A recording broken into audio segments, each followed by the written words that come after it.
Magandang araw mga kaibigan. Ngayong araw, ituturo ko sa inyo kung paano mag-download ng Microsoft Office na may kasama na siyang Activator. Ngayon, pupunta tayo sa Google Explorer. Tapos, itatype natin dito yung the piratebay.org. Ito yan. Download music, movies, games, software. Tapos, kapag nakapasok kayo dito, pero guys, merong time na hindi kayo makaka-access ng Pirate Bay kasi ito ay international. Minsan, nabablock ito sa ibang bansa. Kaya, minsan, hindi siya na-access. Pero, try nyo rin kung ma-access ninyo ngayon. Tapos, kapag nakapasok na kayo, punta kayo ngayon dito sa top 100. Click nyo tong top 100 na to. Kagandahan kasi sa top 100, subok na kasi itong mga applications na nandito.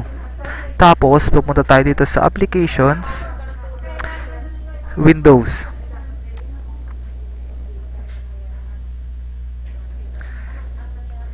Hintayin lang natin, naglo-load pa siya.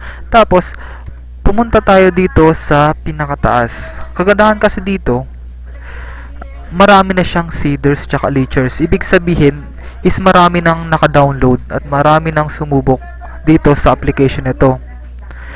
Tapos tingnan nyo kung sino yung nag-upload, si Tamper TM or si Tamper DC. Kapag nakita nyo yung name na Tamper DC, legit na downloader yan dito sa torrent. Click na natin to. Ayan, Microsoft Office Pro Plus 2016 ang version niya is 16.0.4266.1003 RTM. May kasama na siyang Activator. Ang size niya is 2.21 gig. In-upload siya noong 2015, September, ni Tamper TM. Tapos, dito, check natin kung ano yung laman niya.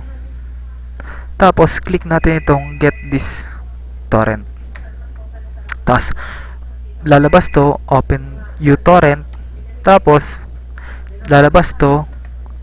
Tapos, sabi dito, your torrent are trying to add is already in the list of torrents.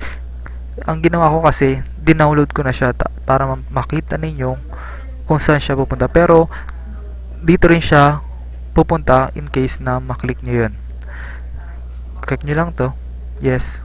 Tapos, magda-download na siya. Hintayin nyo lang siya, guys. Tapos, ito yung download speed. Ito yung upload speed. Health. Kagandahan kasi health, ibig sabihin maganda yung ano natin, yung source. Mabilis lang siya. So, hintayin lang natin. Ito expected time 2 hours and 30 minutes pa. So, hintayin nyo lang yan, guys, hanggang sa matapos. Tapos, pag natapos na siya, pupunta kayo dito sa downloads. Yan, downloads, nandito yung folder niya. Huwag kayong mag-alala, guys, meron naman siyang instructions. Itong readme na file na to, ito yung notepad. Nandito yung step by step instruction niya. So, pag natapos na siya, click nyo lang to, ito naka-WinRAR, then install. Pag naka-install na kayo ng Microsoft Office, i-activate nyo siya. Meron naman instruction dito. So, yun lang, guys. Kung nagustuhan nyo yung video ko, please hit the like button at paki-subscribe na rin. Then, click the bell button sa kanan. Yun lamang po. Maraming salamat.